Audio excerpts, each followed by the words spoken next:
Hello friends, chapter number 2 NCERT class 12 उसके अंदर हम लोगों ने एक्सरसाइज के 1 to 14 जैसे न्यूमेरिकल्स हमने देख लिया आगे के वीडियोस के अंदर। अभी हम एक्सरसाइज का 18 नंबर का सम देख रहे हैं। एक्सरसाइज का 18 रियलिटी में देखने जाओ तो एक्सरसाइज तो कब की खत्म हो गई है। ये हम एडिशनल एक्सरसाइज के सब सम करवा रहे हैं। तो एक्सरसाइज का 18 नंबर का सम जो है, एक्सरसाइज का 18 नंबर का सम ध्यान से देखिए क्या बोला है उसने। In a hydrogen atom the electron and proton are bound at a distance of about 0.53 angstrom. In hydrogen atom electron and proton, electron and proton के बीच का जो यहाँ पे डिस्टेंस दिया हुआ है वो 0.53 एंगस्ट्रॉम है। मतलब एक इलेक्ट्रॉन और एक प्रोटॉन के बीच का डिस्टेंस कितना है? 0.53 एंगस्ट्रॉम। ओके, सीधी सी बात है। प्रोटॉन की अगर बात करें तो उसका चार्ज कितना आएगा? 1.6 × 10⁻⁻19 कूलम। और अगर हम इलेक्ट्रॉन की बात करें तो उसका चार्ज कितना आएगा? -1.6 × 10⁻19 बराबर। तो ये दोनों 0.53 एंगस्ट्रॉम पे सेपरेट किए हुए हैं। ओके, अब उसने ऐसा बोला है, estimate the potential energy of this system in electron volt. तो उसने पहला क्वेश्चन जो पूछा है वो पूछा है पोटेंशियल एनर्जी का। पहला क्वेश्चन जो पूछा है वो पूछा है उसने पोटेंशियल एनर्जी का। ना पोटेंशियल एनर्जी का इक्वेशन क्या है आपके पास? तो पोटेंशियल एनर्जी का इक्वेशन है मेरे पास U = KQ1Q2 divided by R। तो U = K कितना है? 9 × 10⁹। Q1 कितना है? 1.6 × 10⁻⁻19। Q2 कितना है? -1.6 × 10⁻⁻19 डिवाइडेड बाय R 0.53 × 10⁻10 मीटर। तो इसके ऊपर से आपको जूल के अंदर, जूल में आपको एनर्जी मिलेगी। अगर आप इसका कैलकुलेशन करोगे तो आपको एनर्जी किस में मिलेगी? जूल के अंदर एनर्जी मिलेगी। और आपको यहाँ पे एनर्जी पूछी है, आपको यहाँ पे पोटेंशियल एनर्जी पूछी है इलेक्ट्रॉन वोल्ट में।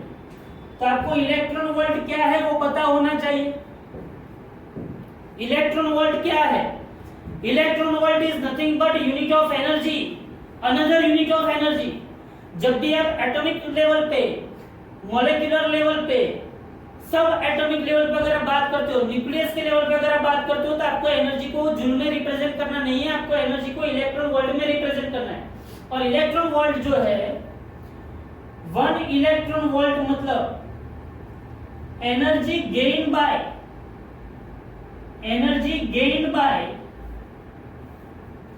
An electron, energy gain by an electron in a potential difference of 1 volt।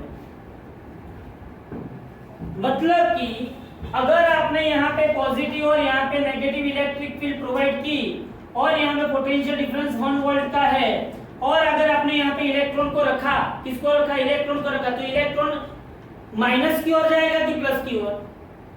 Plus की ओर जाएगा। मतलब उसने कुछ एनर्जी गेन की, किसकी वजह से? 1 इलेक्ट्रॉन वोल्ट जितना पोटेंशियल डिफरेंस की वजह से। तो वो जो एनर्जी उसने गेन की, यहाँ पे जो दौड़ा वो एनर्जी, मतलब ये 1 वोल्ट की वजह से उसके अंदर जो एनर्जी मिली वो काइनेटिक एनर्जी मिली। मतलब वो जो दौड़ा वो कितना दौड़ा? 1 इलेक्ट्रॉन वोल्ट जितनी एनर्जी से दौड़ा। कैसा पता चलेगा आपको? तो आपको पता चलना चाहिए कि वर्क डन यहाँ पे कितना होगा। तो वर्क W = क्या होता है? Q × V। बट यहाँ पे Q क्या ले लो? 1 इलेक्ट्रॉन वोल्ट, 1 इलेक्ट्रॉन। तो W = क्या होगा? E × V। E कितना है? 1.6 × 10⁻⁻19 और V कितना है? 1 वोल्ट। E कितना है? 1.6 × 10⁻⁻19 और V कितना है? 1 वोल्ट। तो आपको W मिल जाएगा 1.6 × 10⁻⁻19 जूल, जिसको हम बोलते हैं 1 इलेक्ट्रॉन वोल्ट। तो मैंने यहाँ पे आपको सिर्फ 1 इलेक्ट्रॉन वोल्ट के बारे में बताया। 1 electron volt is nothing but 1.6 × 10⁻⁻19 joule. तो यहाँ पे मुझे जो आंसर मिलता है, इसको अगर आप कैलकुलेट करोगे तो आपको आंसर मिलता है इसको अगर आप कैलकुलेट करोगे तो आपको जो आंसर मिलता है वो किस में मिलेगा, जूल में मिलेगा। और ये जो जूल में आंसर मिला उसको आप 1.6 इंटू 10⁻⁻19 से डिवाइड करोगे तो आपको यहाँ पे जो आंसर मिलेगा वो किस में मिलेगा, इलेक्ट्रॉन वोल्ट में। तो U इज इक्वल टू के Q1 Q2 by R। Q1 पता है, Q2 पता है, ये R है, बराबर है। ये आपको आंसर मिलेगा जूल में। जूल को आपने किस में डिवाइड किया, 1.6 इंटू 10⁻⁻19 से, तो आपको किस में एनर्जी मिली, इलेक्ट्रॉन वोल्ट में। तो ये हो गया अपना सेक्शन नंबर ए। अब आता है section number B. Section number B में उसने पूछा है what is the minimum work required to free the electron. What is the minimum work required to free the electron. See electron, ये hydrogen atom है। You know very well what do you mean by hydrogen atom. Hydrogen atom के अंदर क्या होता है, उसके nucleus में एक प्रोटॉन होता है और न्यूक्लियस के आसपास जो ऑर्बिट होती है वो फर्स्ट ऑर्बिट के अंदर इलेक्ट्रॉन गर्भारमता है। आपको पता है गर्भारमना क्या होता है। तो ये जो इलेक्ट्रॉन गर्भारमता है ये उसका डिस्टेंस कितना हुआ, r कितना दिया है उसने, 0.53 एंगस्ट्रॉम। कितना दिया है उसने, 0.53 एंगस्ट्रॉम। अब देखिए, अब मुझे इलेक्ट्रॉन को फ्री करना है। सी यहाँ पे पोटेंशियल एनर्जी, यहाँ पे आपको पोटेंशियल एनर्जी माइनस में मिलेगी। ये पोटेंशियल एनर्जी आपको किस में मिलेगी, माइनस में। इसका अगर आप फाइनल आंसर देखने जाओगे, इसका अगर आप फाइनल आंसर देखने जाओगे तो आपको मिलेगा फाइनल आंसर -27.2 इलेक्ट्रॉन वोल्ट। इसका मतलब क्या हुआ, -27.2 इलेक्ट्रॉन वोल्ट का मतलब क्या हुआ कि ये जो इलेक्ट्रॉन है वो इस न्यूक्लियस के साथ इतनी एनर्जी से बंधा हुआ है। जैसे कि आप लोगों ने 11th में ग्रेविटेशनल पोटेंशियल एनर्जी पढ़ा था कि हम सब अर्थ के ऊपर बाउंडेड है, वी आर नॉट फ्री। अगर हम लोग फ्री होते, हमारी एनर्जी पॉजिटिव होती, टोटल एनर्जी अगर हमारी पॉजिटिव होती तो हम तो स्पेस में आराम से जंप लगाया स्पेस में चले गए। लेकिन ऐसा नहीं होता है। क्यों नहीं होता है, क्योंकि हम सबकी टोटल एनर्जी क्या होती है, माइनस में होती है। ये माइनस साइन क्या इंडिकेट करता है, we are bounded to the earth. तो यहाँ पे माइनस साइन क्या इंडिकेट करता है कि electron is bounded to the nucleus. अब उसने ऐसा पूछा कि अब मुझे ये इलेक्ट्रॉन को फ्री करना है। जैसे आप केमिस्ट्री में पढ़ते हो, केमिस्ट्री में ये हाइड्रोजन एटम है। केमिस्ट्री में आपको पता है कि एक इलेक्ट्रॉन रिमूव किया तो वो क्या बन जाएगा। अगर कोई भी एटम में से आप इलेक्ट्रॉन रिमूव करते हो तो वो क्या बन जाता है, आयन।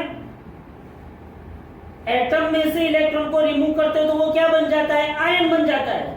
तो यहाँ पे मुझे वो, आपको केमिस्ट्री में क्या इजीली बोल देते हैं, भाई एक इलेक्ट्रॉन रिमूव हुआ तो H+ आयन बन गया, ऐसा केमिस्ट्री में बोल दिया। लेकिन फिजिक्स क्या कहता है कि भाई इलेक्ट्रॉन को रिमूव किया, लेकिन इलेक्ट्रॉन की ऐसी चीज थोड़ी है कि उसको ऐसे ही बोल दिया, रिमूव कर दिया तो आयन बन गया। नहीं, उसको रिमूव करने के लिए कितनी एनर्जी चाहिए, उसको रिमूव करने के लिए कितनी एनर्जी चाहिए, उसके बारे में हमको सेकंड क्वेश्चन में पढ़ना है। तो ध्यान से देखो बी पार्ट क्या कहता है। बी पार्ट में कह रहा है what is the minimum energy required to free the electron given that its kinetic energy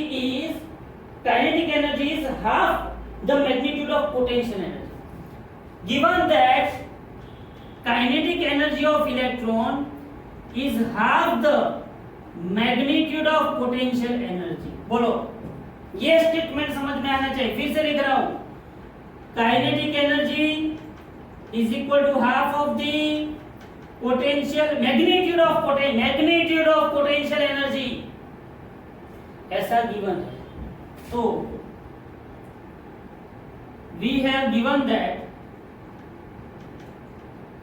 kinetic energy is equal to half of the potential magnitude of potential energy. अच्छा भाई, तो kinetic energy is equal to half of magnitude of potential energy. Potential energy कितनी है, -27.2 electron volt. तो kinetic energy कितनी होगी, half. Magnitude है तो ये माइनस का क्या हो जाएगा, प्लस हो जाएगा। तो यहाँ पे आपको काइनेटिक एनर्जी कितनी मिली, 27.2 बटे हाफ क्या होगा, 13.6 होगा। 27/2 क्या होगा 13.6 इलेक्ट्रॉन वोल्ट। मतलब कि ये इलेक्ट्रॉन की काइनेटिक एनर्जी कितनी है 13.6 इलेक्ट्रॉन। तो टोटल एनर्जी क्या होगी बोलो। टोटल कोई भी जगह पे अपने को क्या देखना होता है टोटल एनर्जी। तो टोटल एनर्जी क्या होगी now total energy of electron which is revolving around the nucleus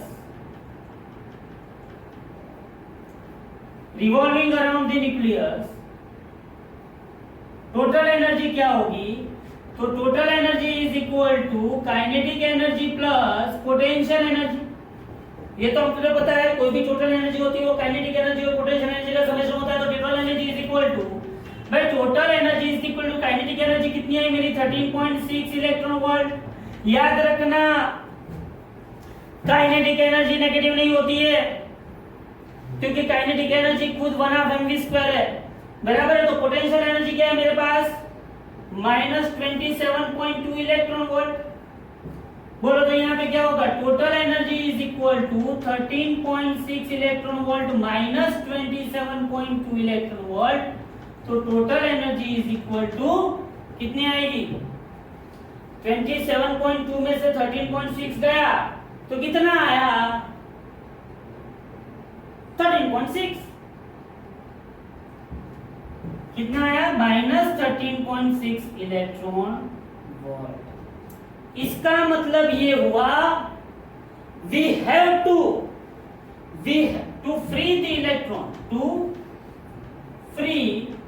the electron we have to supply plus 13.6 ये माइनस है ना ये माइनस क्या बताता है इलेक्ट्रॉन काउंटेड है। तो plus 13.6 electron volt energy in the form of kinetic energy to the electron। तो मुझे कितनी एनर्जी सप्लाई करनी पड़ेगी प्लस 13.6 इलेक्ट्रॉन वोल्ट एनर्जी मुझे सप्लाई करनी पड़ेगी बराबर है। तो ये पता चल गया ये मिनिमम एनर्जी इतनी कौन सी एनर्जी है मिनिमम एनर्जी बराबर। तो ये मुझे पता चल गया कि मुझे प्लस 13.6 इलेक्ट्रॉन वोल्ट एनर्जी मुझे सप्लाई करनी पड़ेगी। तो ये कौन सा सेक्शन हो गया बी सेक्शन। अब उसने पूछा है सी सेक्शन।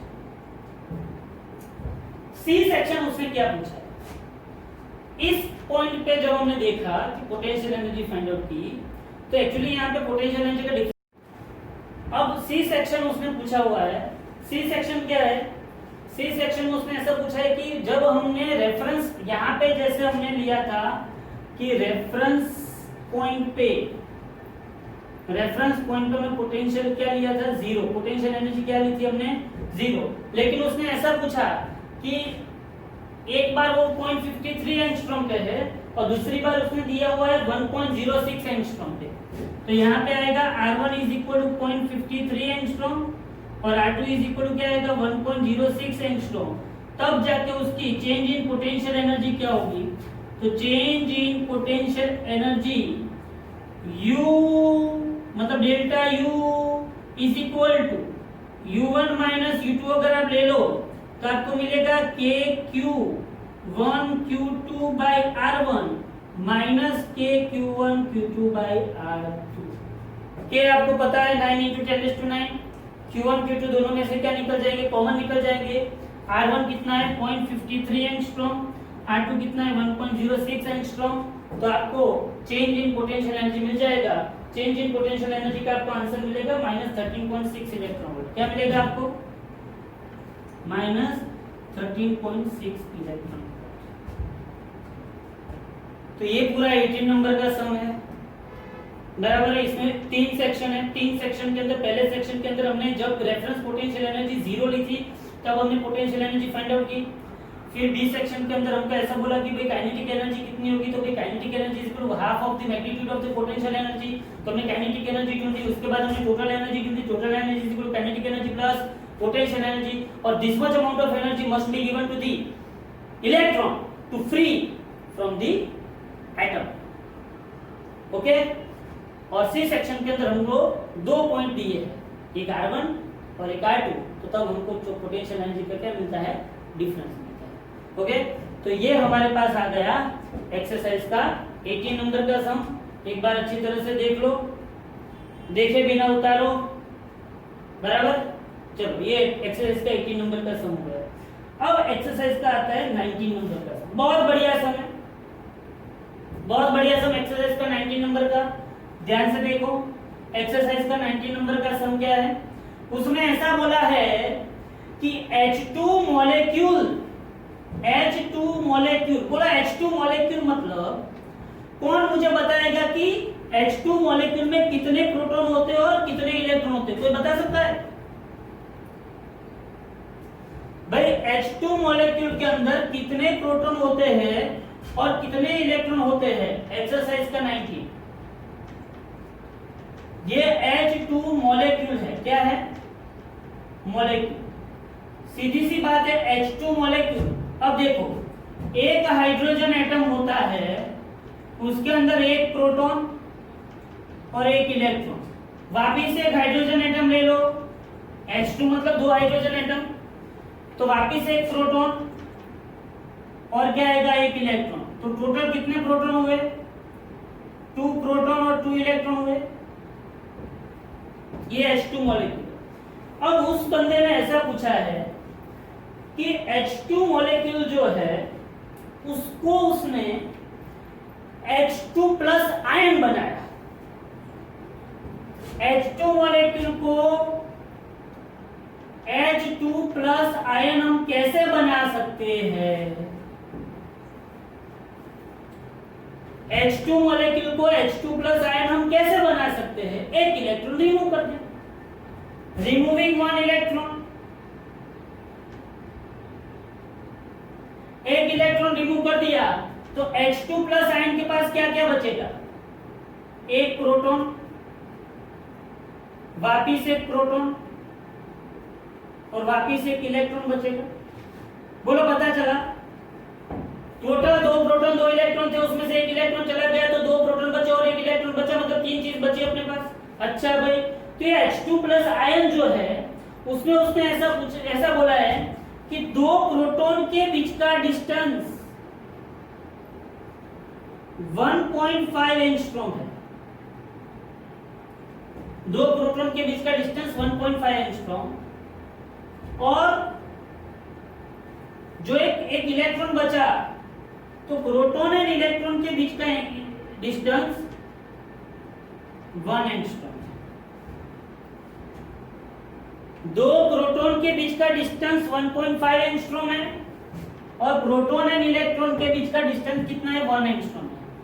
तो उसने ऐसा बोला है, find out the total potential energy of the system. क्या बोला है उसने? Find the total potential energy of the system. Total potential energy of the system उसने पूछा है।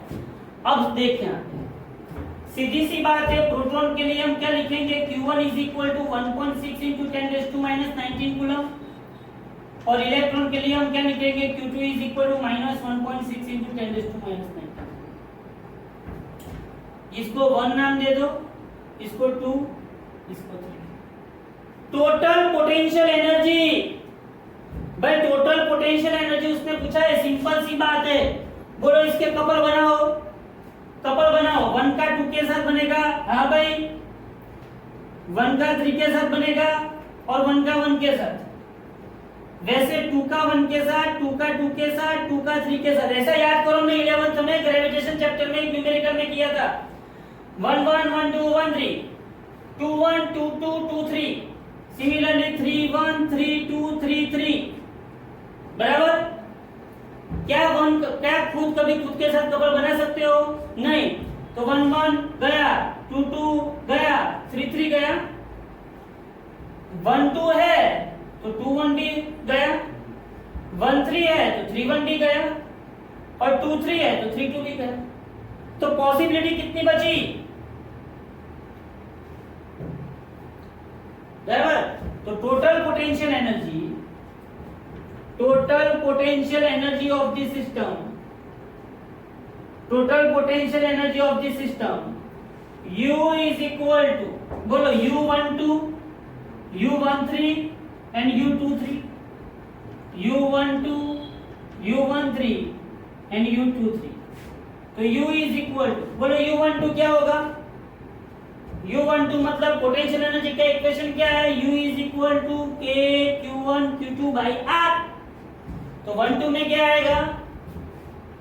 K Q1 Q2 by R1 plus 12 में डिस्टेंस कितना है दोनों के बीच का? R1। चलो 13 क्या होगा? 13 क्या होगा? K Q1 Q3 divided by R2 plus, suppose कि इसको मैं R3 ले लेता हूं, चलेगा, लेकिन है तो 1 एंगस्ट्रॉम ही, बराबर। तो यहाँ पे क्या होगा? K Q2 Q3 divided by R1 1.5 है, R2 1 एंगस्ट्रॉम है और R3 भी 1 एंगस्ट्रॉम है। बोलो इसमें से कोई भी चीज कॉमन निकल रही है? सिर्फ K कॉमन निकल रहा है। लेकिन अगर आप देखने जाओ तो अगर मैं Q1 को प्लस ही बोलूं और Q2 को माइनस ही बोलूं, तो मैं यहाँ पे स्मार्ट वर्क क्या कर सकता हूं? Q1 Q2 प्लस, तो plus E divided bye R1 कितना है? 1.5 into 10⁻⁻10 plus K Q1 Q3 plus and minus, तो plus E minus E divided by R2 कितना है? 1 एंगस्ट्रॉम, मतलब 1 इंटू 10⁻⁻10 2 3 मतलब plus E minus E divided bye 1 into 10⁻⁻10। चलो इसमें से कॉमन कौन निकलेगा? बोलो फटाफट। K E square divided by 10⁻⁻10, बराबर। तो K E square divided by 10⁻⁻10, K E square divide, तो यहाँ पे क्या बचा? 1/1.5 प्लस माइनस सब कॉमन निकल गया तो 1, प्लस माइनस सब कॉमन निकल गया तो U is equal to 9 into 10⁻⁹ 1.6 into 10⁻⁻19 का स्क्वायर डिवाइडेड बाय 10⁻⁻10 1/1.5 माइनस 2। इसको सॉल्व कर दोगे तो आपको आंसर मिल जाएगा। क्लियर? सिंपल सा सम था, कोई बबल नहीं थी, सिर्फ आपको क्या बोला था? H2 मॉलिक्यूल के बारे में बात की गई थी। ओके, H2 मॉलिक्यूल में से मैंने H2 प्लस आयन बनाया, 3 पार्टिकल बचे, उसकी मैंने क्या फाइंड आउट कर ली? Potential energy. देख लो एक बार जल्दी से। उसके बाद हम करते हैं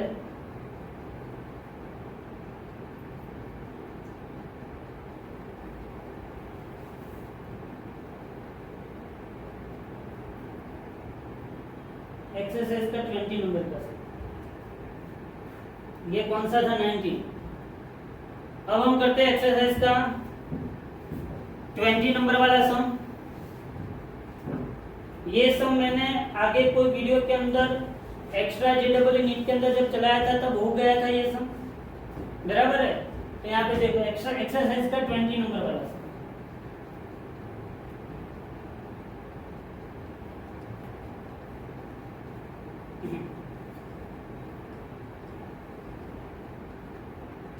क्या है? ध्यान से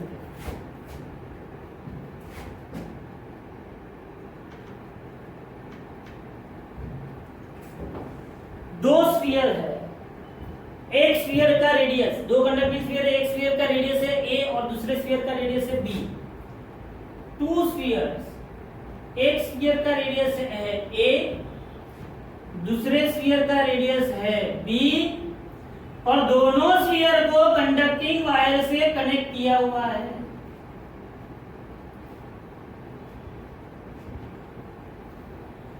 इस स्फीयर के सपोज के उसके ऊपर चार्ज कितना है? QA, तो ये स्फीयर पे चार्ज कितना है? QB, बराबर। Okay fine. उसने ऐसा पूछा है कि उसने जो भी पूछा है, उसने एक्चुअली क्या पूछा है? सरफेस चार्ज डेंसिटी का रेशियो ले लो, इलेक्ट्रिक फील्ड का रेशियो ले लो, लेकिन मैं कुछ और भी यहाँ पे डेरिवेशन करवाऊंगा, क्योंकि इसमें जितने भी इक्वेशन हम डिराइव करेंगे ये न्यूमेरिकल में, वो सब एमसीक्यू के लिए डायरेक्ट इक्वेशन, शॉर्टकट फील्ड है। बराबर, ध्यान से देखो।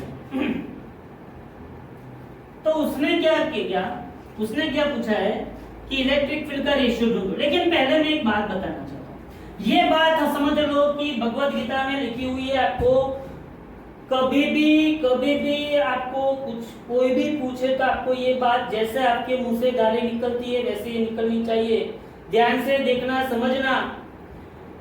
जैसे आपके मतलब मैं आपको ऐसा बोलूं, जैसे ही मैं आपको ऐसा बोलूं कि भाई दो गोले हैं, दो कंडक्टिंग स्फीयर है और उसको मैंने कंडक्टिंग वायर से कनेक्ट किया, तो दो स्फीयर को अगर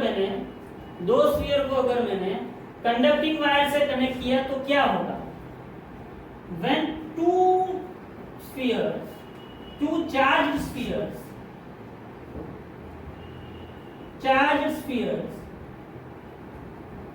are connected by a conducting wire, then potentials on both the spheres are equal. Potentials, ये ब्रह्मा वाक्य है। Potentials on both the spheres are equal. तो यहाँ पे एक स्फीयर है, स्फीयर ए, ये स्फीयर ए है, इसका रेडियस स्मॉल ए है और इसके ऊपर चार्ज कितना क्यू है। ये स्फीयर बी है, उसका रेडियस स्मॉल बी है, उसके ऊपर चार्ज कितना है क्यू बी। पोटेंशियल्स याद रखो, when two spheres are connected by a conducting wire, then there must be potentials are same on both of them.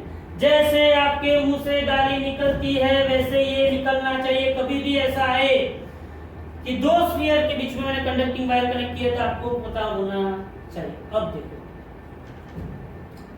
तो इसका मतलब ये हुआ कि ए स्फीयर पे potential is equal to B sphere पे पोटेंशियल।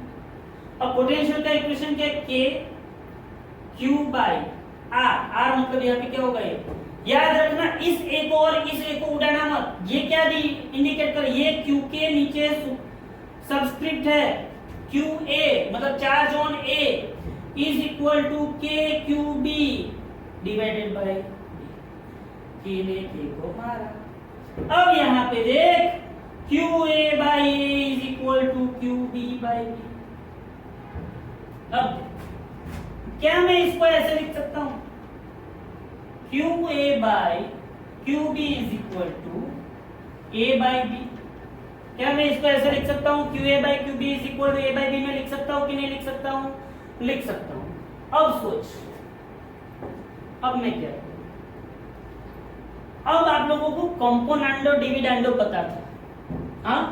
तो मैं क्या करता हूं यहाँ पे, और अगर वो सब कुछ याद, मैं सिंपल से एक बात बताता हूं कि मैंने क्यूबी को ऊपर ऐड किया, मैंने क्यूबी को ऊपर ऐड किया और नीचे एज इट इज रखा, तो मुझे यहाँ पे बी को भी ऊपर ऐड करना पड़ेगा और नीचे एज इट इज रखा। सिंपल सी बात है ना। अगर मैंने क्यूबी को ऊपर ऐड किया तो इस साइड भी बी को ऊपर ऐड करना पड़ेगा, नीचे तो एज इट इज। बट मुझे यहाँ पे पता चला कि जब मैंने इन दोनों को कनेक्ट किया था तब Q is equal total charge, कौन सा चार्ज?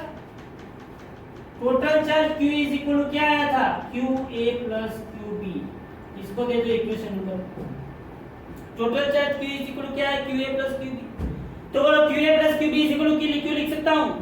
तो QA plus QB is equal Q upon QB is equal A plus B बटे B। कोई गलत तो नहीं किया है ना?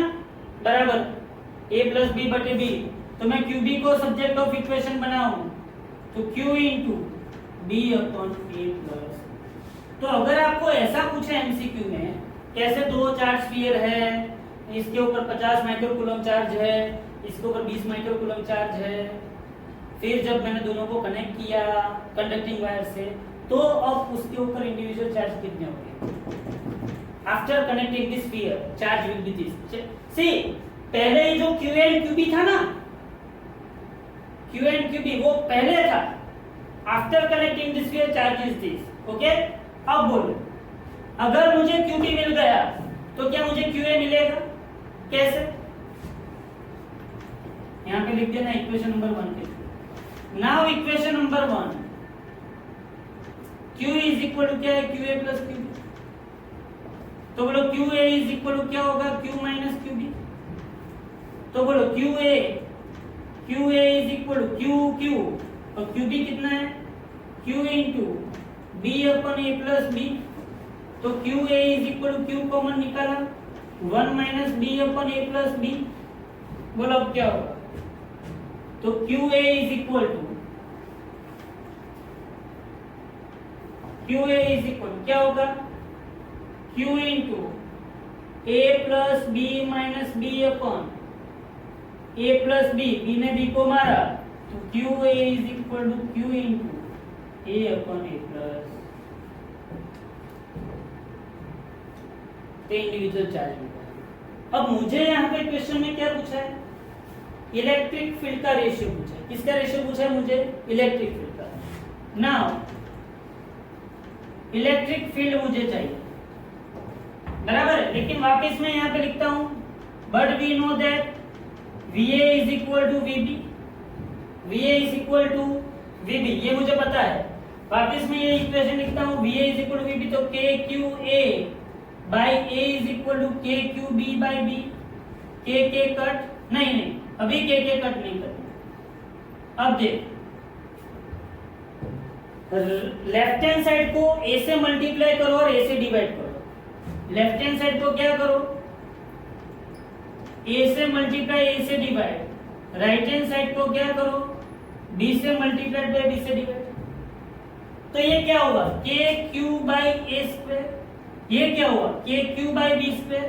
तो KQ by A square into A, KQ by B square into B। But KQ by R square क्या होता है? Electric field. इलेक्ट्रिक फील्ड क्या होता है? KQ by R square. तो यहाँ पे KQ बाय A स्क्वायर क्या आया? EA into A, EB into B। तो मुझे यहाँ पे EA by EB is equal to क्या मिला? B by A। तो ये मुझे क्या मिल गया? इलेक्ट्रिक फील्ड का रेशियो, बराबर। ये मुझे मिल गया इलेक्ट्रिक फील्ड। और electric field is directly proportional to surface charge density. Electric field is directly equal to surface charge density. तो सरफेस चार्ज डेंसिटी भी क्या मिलेगा मुझे? B by A। ओके, देखो इसको। तो उसके बाद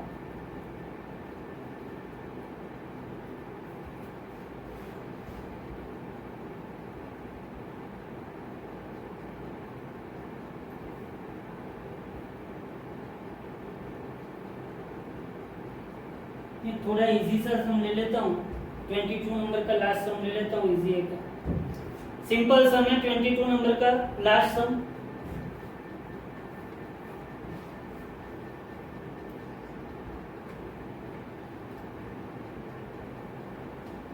क्वाड्रुपोल क्या है? क्वाड्रुपोल हमने डाइपोल देखा था। डाइपोल मतलब एक पॉजिटिव और एक क्या होता है? नेगेटिव। ऐसा क्या आता है? क्वाड्रुपोल आता है। क्या आता है? क्वाड्रुपोल। मतलब कि दो डाइपोल को एक दूसरे से ऑपोजिट डायरेक्शन में रखा हुआ है। Two dipoles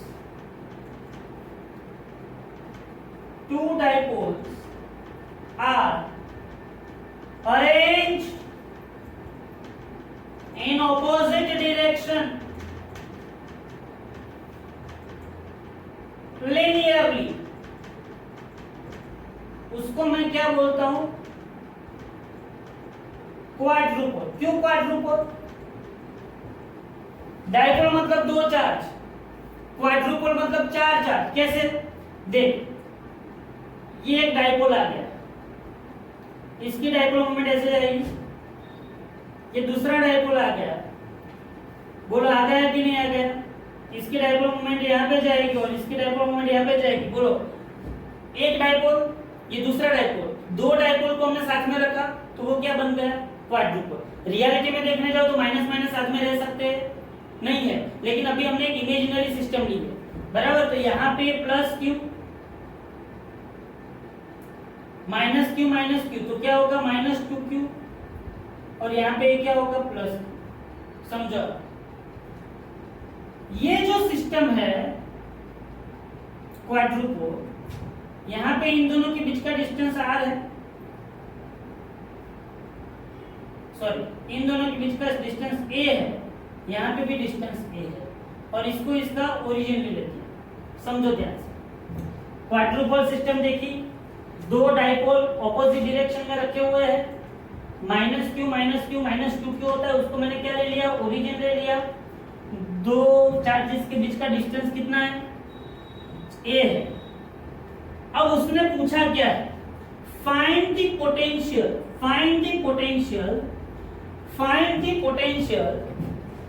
at distance r, find the potential at distance r from the origin on the axis of the dipole. Find potential at distance r from the origin on the axis of the dipole. तो यहाँ पे assume करो, assuming the point P on the axis of dipole, axis of quadrupole at distance r from the origin, origin से r distance पे एक point P आप consider करो। बोलो भैया, इस प्लस क्यू से ये P पॉइंट जो है उसका डिस्टेंस कितना होगा, distance of P from plus Q, इस प्लस क्यू से, तो ये r और ये a, तो कितना हुआ r प्लस है। Distance of P from minus 2q से कितना होगा r, और डिस्टेंस ऑफ P फ्रॉम ये प्लस क्यू, तो ये r है और ये a है, तो ये कितना होगा r माइनस सी, ये r और ये निकल गया, तो ये कितना बचा r minus. Okay, so total potential at point P V is equal to, इसकी वजह से V1, ये माइनस 2q की वजह से V2, और ये प्लस q की वजह से V3, तो V इज इक्वल टू, बोलो यहाँ पे क्या होगा KQ डिवाइडेड बाय, बोलो इसकी वजह से यहाँ पे डिस्टेंस कितना है r plus a plus k, minus 2q की वजह से P पॉइंट पे potential minus 2q upon r, समझो ध्यान से, ये प्लस q की वजह से P पॉइंट पे potential KQ upon r plus a, ये माइनस 2q की वजह से P पॉइंट के potential K into minus 2q upon r, और लास्ट में ये प्लस q की वजह से P पॉइंट के potential K plus q upon r minus k। तो बोलो अब क्या होगा, तो V is equal to KQ common निकालो, 1 अपॉन r प्लस है, KQ कॉमन निकला तो ये क्या होगा plus minus minus 2 by r, ये 1 अपॉन r माइनस, तो V is equal to KQ, बोलो इसका एलसीएम निकालो, r into R plus a into R minus a, यहाँ पे r प्लस ए है, क्या क्या नहीं है, r into R minus A, तो r into R minus A minus 2, r है, क्या क्या नहीं है, r plus A r minus A, तो उसको मैं r square minus A square लिख सकता हूँ, प्लस r माइनस ए, तो क्या नहीं है, तो r इंटू आर प्लस, बोले ये स्टेप पता चला, बस इसको सॉल्व कर, v is equal to KQ r square minus R A minus 2r square plus 2a square plus r square plus R A divided by r into ये क्या होगा r square minus a square. बोलो v is equal to क्या होगा KQ R square plus R square 2r² और ये गए minus आ रहे प्लस आ रहे गए, बाकी क्या बचा 2a² अपॉन r² माइनस